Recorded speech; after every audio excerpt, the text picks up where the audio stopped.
Assalamualaikum warahmatullahi wabarakatuh. Salam sejahtera bagi kita semua. Kami dari kelompok A, kelas C PGSD Angkatan 2022 Universitas Jember akan menyajikan video pembelajaran terkait dengan reformasi pendidikan nasional. Sebelum itu, perkenalkan anggota kelompok kami, saya Francisca Karabuine dengan NIM 2202 1020 4171 dan rekan saya, Nama saya Viana Aprilia Anggraini dengan NIM 22 021 020 4044. Nama saya Anissa Sufiandini dengan NIM 2202102042222. Saya Amelia Adin Rosalina dengan NIM 22021004143. Sebelum membahas perkembangan sistem pendidikan di Indonesia, kita perlu mengetahui apa itu sistem pendidikan. Sistem merupakan komponen-komponen yang saling terhubung dan terkait antara satu dengan yang lainnya. Dihubungkan dengan sistem pendidikan merupakan komponen pendidikan, yaitu pendidik, peserta didik, lingkungan pendidikan, dan media serta kurikulum yang digunakan dalam pendidikan yang saling terhubung antar satu dengan yang lainnya membentuk suatu kesatuan untuk menjalankan pendidikan yang ada di Indonesia. Perkembangan sistem pendidikan di Indonesia tidak terlepas dari berkembangnya zaman dan juga fakta sejarah zaman dahulu. Sistem pendidikan di Indonesia dimulai sejak zaman penjajahan Belanda. Saat itu, pendidikan bercirikan pada paham feodalisme, yaitu paham yang menganggap atau mengutamakan para bangsawan yang dapat memperoleh pendidikan, dan tidak memandang anak sebagai pribadi yang perlu dihargai keberadaannya untuk mendapatkan pendidikan. Dahulu, tujuan dari sistem pendidikan yaitu untuk menghasilkan manusia atau masyarakat yang mengabdi pada sistem feodalisme atau sistem status. Perkembangan pendidikan di Indonesia juga terpengaruh dari pemikiran-pemikiran bangsa Barat. Teori-teori pembelajaran yang ada di Indonesia seringkali bahkan banyak diambil dari tokoh-tokoh atau ahli-ahli asing yang dipercaya dalam menghasilkan pendidikan yang bermutu. Untuk saat ini, perkembangan sistem pendidikan berkaitan dengan perkembangan ilmu pengetahuan dan teknologi pada abad ke-21, yang menghasilkan banyak perubahan di berbagai aspek, terutama aspek pendidikan. Sistem pendidikan di Indonesia saat ini mengacu kepada 4 prinsip dari UNESCO yang dirumuskan di Melbourne tahun 1998. 4 prinsip tersebut yaitu, yang pertama, learning to know, yakni peserta didik mampu menghayati dan memahami pengetahuan yang didapat baik di sekolah saat pelajaran maupun dari kejadian atau fenomena di lingkungan sekitarnya. Prinsip kedua yaitu learning to do. Learning to do ini, peserta didik dapat melakukan sesuatu yang bermakna dengan menguasai standar kompetensi yang ada dalam pembelajaran. Prinsip ketiga yaitu learning to be. Belajar untuk memahami kebutuhan dan jati diri. Hal ini berkaitan erat dengan kepercayaan diri dan juga kemandirian. Percaya diri dapat dihasilkan dengan memahami dan mengenal diri sendiri dengan tepat. Sedangkan kemandirian dapat dihasilkan melalui pendekatan pembelajaran. Sebagai pendidik, kita dapat menggunakan pendekatan pembelajaran seperti problem solving, inquiry, discovery, dan lain sebagainya yang dapat membantu peserta didik untuk menjadi pribadi yang mandiri dan percaya diri. Prinsip yang terakhir yaitu learning to live together. Peserta didik belajar menghayati hubungannya antar sesama masyarakat yang lebih intensif dan berkelanjutan, agar mereka dapat bersosialisasi dan bekerja sama dengan sesama masyarakat atau sesama manusia lainnya. Dalam hal ini, peserta didik juga dapat mengetahui dan menghayati setiap perbedaan-perbedaan yang ada di Indonesia, baik dari ras, agama, suku, dan budaya, sehingga mereka dapat terhindar dari pertentangan-pertentangan perbedaan ini. Setelah mengetahui bagaimana perkembangan sistem pendidikan di Indonesia, kita akan membahas terkait reformasi pendidikan nasional. Reformasi pendidikan perlu dilakukan untuk menghasilkan sumber daya manusia yang unggul dan sesuai dengan kebutuhan zaman. Reformasi sendiri yaitu bagaimana mengubah pola pikir dan perilaku setiap komponen pendidikan yang ada di Indonesia. Dapat disimpulkan, reformasi pendidikan nasional adalah perubahan radikal ke arah yang lebih baik atau memperbaiki pendidikan sebelumnya dari instansi pendidikan dalam naungan suatu negara kebangsaan. Nah, Materi selanjutnya kita akan membahas mengenai asumsi pelaksanaan reformasi pendidikan nasional. Pendidikan dalam reformasi ini juga punya asumsi penting. Ada beberapa asumsi pelaksanaan reformasi pendidikan. Di antaranya, yang pertama, pendidikan adalah sesuatu yang menetap. Nah, pendidikan itu bukan sekedar soal ujian. Tentu kita mengenal ujian nasional dan juga SBMPTN. Tetapi sesungguhnya tujuan utama pendidikan adalah mencerdaskan kehidupan bangsa, yang artinya pendidikan harus bisa memberdayakan kita untuk berpikir kreatif dan juga mandiri. Dengan kata lain, pendidikan bertujuan untuk membentuk masyarakat yang bermoral, yang tetap memegang nilai-nilai luhur meskipun teknologi dan globalisasi terus berkembang. Yang kedua, pendidikan adalah sesuatu yang berubah. Nah, dunia sekarang sudah semakin terbuka dengan adanya perdagangan bebas dan kerjasama internasional.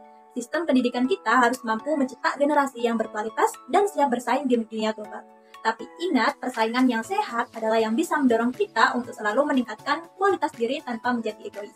Pendidikan harus mendukung terbentuknya pribadi yang kompetitif, namun tetap mengutamakan nilai moral dan etika yang tinggi. Yang ketiga, pendidikan adalah sesuatu yang menetap dan sesuatu yang berubah. Nah, tentu kita semua menyadari bahwa budaya global kini masuk ke dalam kehidupan kita, mulai dari makanan, musik, hingga gaya hidup. Bahkan anak muda di kota besar sering kali terpengaruh oleh budaya global. Namun, pendidikan juga memiliki tugas yang sangat penting, yaitu membentuk identitas bangsa. Sebuah identitas yang mengajarkan kita untuk bangga menjadi orang Indonesia dengan kebudayaan yang luhur. Dengan kata lain, meskipun kita mengikuti perkembangan zaman, nilai-nilai moral bangsa kita tetap menjadi pegangan yang tak boleh hilang. Nah, lalu kenapa reformasi pendidikan itu penting? Ada beberapa alasan. Yang pertama, agar selalu positif dan berkembang. Yang kedua, menyesuaikan dengan perubahan zaman. Jika pendidikan tidak berubah seiring dengan kemajuan zaman, kita bisa tertinggal. Dunia terus berubah dan kita harus siap menyesuaikan pola pendidikan agar generasi muda tetap siap menghadapi tantangan zaman. Yang ketiga, merumuskan pendidikan yang bersifat lebih strategis dan praktis. Reformasi pendidikan juga bertujuan untuk merumuskan kebijakan pendidikan yang lebih praktis dan mudah diimplementasikan di lapangan. Jadi, reformasi pendidikan bukan hanya soal perubahan sistem, tapi juga tentang bagaimana pendidikan bisa harus berkembang untuk menciptakan generasi yang berkualitas, berbudaya, dan siap bersaing di dunia global. Nah, materi selanjutnya yang kita bahas yaitu mengenai tendensi reformasi pendidikan nasional. Reformasi pendidikan adalah upaya untuk memperbaiki dan mengubah sistem pendidikan agar semakin baik. Nah, jadi apa saja yang berubah dalam reformasi pendidikan ini? Ada beberapa hal yang bisa kita amati. Yang pertama, perubahan kurikulum dan program belajar. Nah, apakah kalian pernah merasa pelajaran yang kalian pelajari dulu dan sekarang itu sudah berubah? Nah, itu adalah contoh dari reformasi kurikulum. Kurikulum yang baru disesuaikan dengan perkembangan zaman, sehingga lebih relevan dan bisa mempersiapkan kita untuk masa depan. Yang kedua, yaitu perubahan berkelanjutan dalam kurikulum. Kurikulum tidak pernah diam. Setiap tahun, kurikulum bisa berubah atau diperbaiki. Mengapa? Agar kita mendapatkan pendidikan yang terbaik. Yang ketiga yaitu materi ajar dan metode. Pembelajaran yang terus berkembang, pembelajaran kita juga semakin canggih. Ada metode pembelajaran baru yang menggunakan teori-teori pembelajaran modern dari berbagai belahan dunia. Salah satunya adalah pembelajaran yang lebih interaktif dan menyenangkan. Yang keempat yaitu kebijakan baru dalam pendidikan. Dengan adanya perubahan ini, pemerintah juga mengeluarkan kebijakan baru. Kebijakan ini tujuannya agar pendidikan bisa berjalan lebih baik. Misalnya, bagaimana mendukung guru dan siswa dengan sarana yang lebih baik. Yang kelima yaitu pembangunan pendidikan yang komprehensif. Pendidikan bukan hanya tentang belajar di kelas, tetapi juga tentang membangun fasilitas yang memadai. Jadi dengan adanya pembangunan sarana dan prasarana yang lebih baik, diharapkan kita bisa belajar dengan lebih nyaman.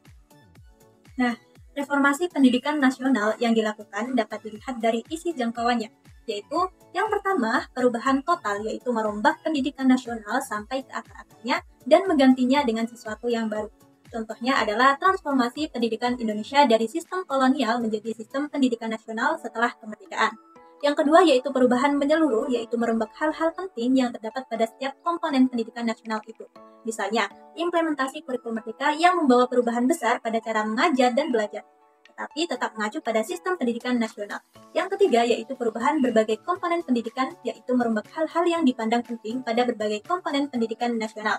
Jenis reformasi ini lebih fokus pada perbaikan di beberapa aspek tertentu, seperti peningkatan kualitas guru, pengadaan fasilitas pendidikan, atau pembaruan metode evaluasi. Hal ini dilakukan tanpa mengubah struktur utama sistem pendidikan. Dan selanjutnya yaitu Dasar Reformasi Pendidikan Nasional. Dasar Reformasi Pendidikan Nasional adalah Undang-Undang Dasar 1945 terutama Pasal 31 Ayat 2 yang mengamanatkan bahwa pemerintah harus menyelenggarakan pendidikan nasional. Pendidikan nasional juga berakar pada nilai-nilai agama dan kebudayaan nasional Indonesia. Materi selanjutnya yaitu implementasi reformasi pendidikan nasional. Reformasi pendidikan nasional di Indonesia dapat diimplementasikan melalui beberapa langkah, seperti yaitu yang pertama, pemberdayaan sekolah dan stakeholder pendidikan, yaitu meningkatkan otonomi sekolah, keterlibatan masyarakat, dan kolaborasi dengan berbagai pihak. Yang kedua, peningkatan kualitas guru, yaitu meninjau sistem pendidikan dan meningkatkan kualitas guru. Yang ketiga, penerapan teknologi dalam pembelajaran, yaitu menggunakan teknologi untuk mempercepat proses pembelajaran. Yang keempat, penyempurnaan standar isi pendidikan, yaitu menyesuaikan kurikulum dengan profil pelajar Pancasila. Yang kelima, reformasi birokrasi Kemdiknas, yaitu menguatkan organisasi, memperbaiki ketatalaksanaan, dan menguatkan sumber daya manusia. Yang keenam, reformasi layanan Kemdiknas, yaitu merekayasa ulang proses layanan untuk berfokus pada publik. Beberapa contoh reformasi pendidikan nasional melalui Merdeka Belajar, yaitu yang pertama, menggunakan teknologi untuk akselerasi. Yang kedua, mengakui keberagaman sebagai esensi. Yang ketiga, mewujudkan profil pelajar Pancasila. Selanjutnya, di sini kita akan membahas terkait kondisi reformasi pendidikan Indonesia. Hingga saat ini, sektor pendidikan formal merupakan hal yang menjadi fokus kerja pemerintah. Hal ini dikarenakan menurut data BPS tahun 2005 hingga saat ini, pengangguran dari tamatan SMA lebih besar dari pengangguran tamatan SMP. Artinya, sistem pendidikan nasional perlu dibenahi lagi untuk menciptakan generasi bangsa yang survive, mandiri, dan terampil untuk keberlangsungan kehidupannya. Pendidikan formal juga merupakan sebuah wadah dalam membentuk moral maupun karakter siswa. Dalam hal ini dapat meminimalisir terjadinya tindakan asusila maupun perilaku lainnya yang tidak sesuai dengan amanat Undang-Undang Dasar 1945 dan UU Sistem Pendidikan Nasional. Teman-teman tahu nggak sih sebenarnya kurikulum itu sudah berubah berkali-kali? Nah, perubahan kurikulum ini yang terjadi pada tahun sebelum ini dan hingga saat ini merupakan salah satu cara dalam memajukan dan membenahi mutu pendidikan di Indonesia. Kurikulum hendaknya juga disesuaikan dengan perkembangan zaman dan perubahan zaman, sehingga siswa dapat menyesuaikan dengan keadaan zaman saat ini maupun zaman yang akan datang. Sistem pendidikan nasional tertuang pada UU Nomor 20 Tahun 2003, di mana pembaruan sistem pendidikan nasional dilakukan untuk memperbarui visi, misi, dan strategi pembangunan pendidikan nasional. Di sini kita akan membahas terkait perjalanan perubahan kurikulum yang berfokus pada tahun 1994 hingga saat ini. Nah, pada tahun 1994 ada yang namanya kurikulum 1994. Jadi, kurikulum ini merupakan penyempurna dari kurikulum tahun 1984 dan dilaksanakan sesuai UU Nomor 2 Tahun 1989 tentang Sistem Pendidikan Nasional. Hal ini berdampak pada sistem pembagian waktu pembelajaran, yaitu dengan mengubah dari sistem semester ke sistem catur bulan. Namun, tetap mendapatkan kritikan karena beban belajar siswa yang tidak seimbang dari mata pelajaran muatan nasional dan lokal. Kemudian, pada tahun 1997, kurikulum 1994 direvisi. Nah, selanjutnya ada yang namanya kurikulum berbasis kompetensi pada tahun 2004. Pendidikan berbasis KBK ini menitik beratkan pada pengembangan kemampuan untuk melakukan kompetensi, tugas-tugas tertentu sesuai dengan standar performa yang telah ditetapkan. Kurikulum ini memberikan kewenangan bagi sekolah untuk mengembangkan komponen kurikulum. Pada tahun 2015, ada yang namanya kurikulum K13 atau kurikulum 2013, yang saat ini terdapat beberapa sekolah yang masih menerapkan. Nah, kurikulum sendiri ini menekankan kependidikan karakter pada mata pelajaran agama dan PPKN.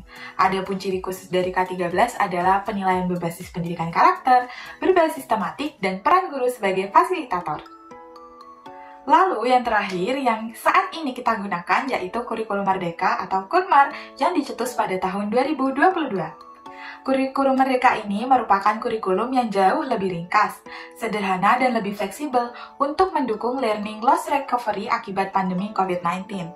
Selain itu, melalui kurikulum Merdeka juga untuk mengejar ketertinggalan pendidikan Indonesia dari negara-negara lainnya. Nah, teman-teman sekalian, adapun dampak implikasi permasalahan revolusi pendidikan nasional yaitu yang pertama, pendidikan lebih berorientasi pada pembentukan aspek kognitif dan tidak melihat terkait aspek kepribadian siswa. Lalu yang kedua, ada perubahan kurikulum mengakibatkan ketidakjelasan tujuan pendidikan serta landasan pendidikan yang tidak sepenuhnya digunakan. Yang ketiga, adanya ketidaksesuaian kurikulum dengan kebutuhan zaman maupun masyarakat. Lalu yang terakhir, yaitu yang keempat, kurangnya pemerataan terkait sarana, prasarana, dan tenaga pendidik yang profesional di berbagai daerah. Dari berbagai paparan terkait implikasi permasalahan reformasi pendidikan, di sini kita juga memberikan beberapa solusi dalam mengatasi permasalahan tersebut.